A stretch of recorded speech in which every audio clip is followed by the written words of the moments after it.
최근 낙동강 노지에서 재배된 배추와 무에서 유해 남조류가 생성하는 독성 성분인 이 마이크로시스틴이 검출돼 논란이 일었습니다. 이번에는 쌀에서도 이 독성 성분이 검출됐다고 하는데요. 오늘은 대구 환경운동연합 곽상수 운영위원장 연결해서 관련 내용 알아보도록 하겠습니다. 연결돼 있습니다. 네, 위원장님 안녕하세요. 예, 안녕하십니까. 우선 이 농작물에서 검출이 된 마이크로시스틴 어떤 물질인지 설명부터 해주시겠습니까? 예, 마이크로시트는요, 우리가 잘 아는 독곡물인 청산가리라고 있지 않습니까? 청산가리보다 네. 한 100배 정도의 어떤 맹독입니다. 그리고 일반적으로 아는 보고독이나 살모사독 정도로 생각하면 한 10배 이상의 맹독이죠. 이 마이크로시트는요, 간경화 그리고 간암, 치매를 유발하고 특히 이제 정자 감소라든지 난소장애 등 생식기 질환에 큰 영향을 미칩니다. 우리나라는요 아직 어떠한 기준도 없고 단지 수돗물에서 한 1ppb 정도가 검출되면 단수 정치를 합니다. 하지만 미국에서는요 강물에 한 8ppb 정도가 나오면 이제 레드 활동 강에 가지 마라라고 이제 권고를 하고요. 네. 미국이나 프랑스 등에는 하루 섭취량이 성인 한 60kg 정도로 몸무게로 잡고요. 그리고 소한 한 30kg 정도로 잡을 경우 미국에서는 간병변으로 어른은 0.384 마이크로그램 그리고 소아는 0.192 마이크로그램 그리고 프랑스는 생식기에 관련해서 어른은 0.06 소아는 0.03 마이크로그램 정도가 위험치다라고 지금 현재 이야기하고 있습니다. 네. 이 마이크로그램은 이 그램 단위를 말씀하신 거고 예, ppb는 그러니까 우리 국내의 방수 기준은 1ppb. 그죠? 예, 프랑스가 그렇죠. 8ppb 정도라고 하셨는데 어느 정도 차이가 나는 거죠? ppb의 개념을 청취자분들이 잘 이해를 못 하실 것 같아요. ppb라면 네. 한 10억분의 1로 보시면 됩니다. 네.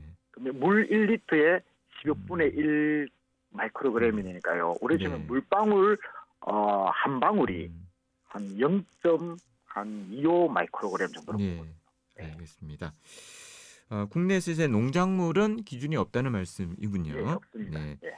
어느 지역에서 어느 정도의 독성 물질 예. 마이크로시스틴이 검출이 됐나요? 낙동강 하류 쪽에 있는 농지에서 저희들이 샘플 2개를 했고요. 21년산 쌀, 그러면 작년에 농사지은 쌀이었죠. 쌀을 12월 말에 직접 농민들하고 협의해서 저희들이 구매를 하고 마이크로시스틴 조사를 했습니다. 네. 이 쌀은 일반적으로 시중에 유통되는 그런 쌀이고요. 한 곳은 3.18 마이크로그램이 나왔고요. 또 다른 곳은 2.53 마이크로그램이 나왔습니다. 1kg에서 그렇게 나온 거죠. 앞서 말한 생식기 독성으로 보면 미국 기준의 9배, 그리고 프랑스 기준의 16배입니다. 부경대 이승준 교수팀이 분석을 했고요.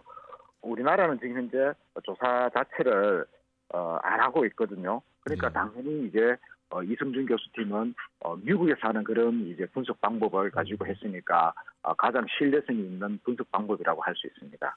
예. 지난달에도 농작물에서 독성 물질이 검출이 됐다는 발표가 있었는데 예.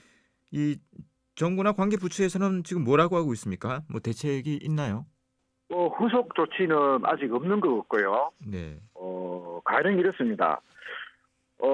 아이를 키우는 한 엄마가 이 사실을 이제 뉴스를 보고 항의를 전화를 했습니다. 환경부에. 그러니까 이제 환경부의 한 과장이 이런 말을 했죠. 환경단체와 언론이 잘못된 진실을 부풀려 말하고 있다. 이것 때문에 국민들이 지금 현재 쏟고 있다. 이런 식으로 환경부 한 과장이 말을 했다 하거든요. 그래서 이 학부모가 참 이 아이 엄마가 정말 이제 어이없는 이런 일이다라고 저희들에게 이야기를 해왔고요. 지금 저희들은 작년 8월부터 낙동강 물을 떠서 직접 조류 독성 검사 그리고 상추를 시범 재배했고요. 그리고 11월 달에는 무배추 조류 독성 검사 그리고 이번에 발표된 쌀까지 이렇게 저희들은 이제 민간에서 직접 조사하고 그리고 발표까지 하고 있습니다. 하지만 이러한 것은 사실 저희들이 이제 문제가 있다라고 하면 심각하다라고 받아들이면 사실 정부가 해야 되지 않습니까? 하지만 지금까지 환경부는 농작물이기 때문에 농림부 문제라고 하고 있고 네. 농림부는 이거 여기서 독이 나왔다 그렇다면 식약청의 문제라고 하고 있고 식약청은 갑자기 왜 우리가 이거 책임져야 되나? 물 이렇게 녹조로 본다면 환경부가 당연히 책임져야 되지 않느냐? 이렇게 계속 이제 떠넘기고 있는 그런 일정입니다. 예. 예. 외국 기준에 비해서 상당히 높은 수준이 나왔군요. 예, 그렇죠. 국내 기준이 따로 없는 상황이기 때문에 네, 맞습니다. 이 먹는 물에는 문제가 없을까요? 현재 이제 먹는 물은 이제 그나마 지자체나 정부가 이렇게 관리를 잘 하고 있기 때문에 사실 우리가 먹는 수돗물은 안심해도 된다고 보고요. 하지만 강물, 원수 같은 경우는 낙동강 같은 경우는 작년에 최대 5,000 ppb 이상이 나왔잖아요. 그러면 미국에서 말하는 레저 기준 8 ppb 몇 배입니까? 한 몇백 배 정도가 나왔지 않습니까? 이 물에서 농사진 쌀, 그리고 무, 그리고 배추, 결국 우리가 먹는 쌀과 김치 이렇게 본다면 우리 밥상이 사실 위험하다라고 볼 수 있겠고요. 또 한편으로 보면은 이 강에 사는 뭐 물고기, 뭐 동물 이렇게 본다면 이 마시는 물은 안전할 수 있지만 강에 사는 모든 사람과 물고기와 짐승은 안전하지 않다라고 저희들은 보고 있습니다. 네. 4대강 재자연화와 관련해서 네. 이제 다음 정부죠. 폐기를 하겠다 이런 입장을 밝혔는데 여기에 대해서는 어떻게 보십니까? 사실 많은 국민들이 지금 우려하고 있잖아요. 그리고 또한 시민사회나 환경단체에서도 4대강 재자연화를 폐기하겠다는 이 윤석열 당선자 입장을 좀 폐기해달라고 지금 강하게 저희들이 요구하고 있습니다. 저는 이제 개인적으로 4대강 재자연화가 시대적 사명이라고 생각하고 있습니다. 당연히 우리 국민들 모두는 강물은 흘러야 한다라고 생각하고 있다고 보고요. 또한 윤석열 정부 또한 안전한 식수 또 안전한 농산물을 공급해서 국민의 안전과 생명을 책임져야 하는 것은 당연하다고 본다면 4대강 재자연화 폐기 그렇게 쉽게 되지는 않는다라고 저는 보고 있습니다. 예. 지금 마이크로시스틴 같은 이 독성 물질이 네. 4대강 같은 이런 사업으로 인해서 더 악화가 됐다고 지금 보고 있는 거죠. 예, 그렇습니다. 네. 보를 개방한 금강과 그 영산강은 2년 동안 녹조가 없었거든요. 네네.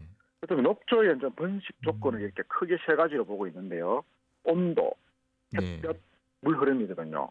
하지만 우리나라는 동일한 조건에서 사실 온도, 햇볕은 동일하다고 본다면 결국 보가 열리고 물이 흐르는 금강과 영산강은 녹조가 없다. 네. 그리고 보로 인해 물이 닫힌 낙동강만 지금 녹조가 심하게 이렇게 본다면 결국 보개방의 문제라고 저희들은 보거든요.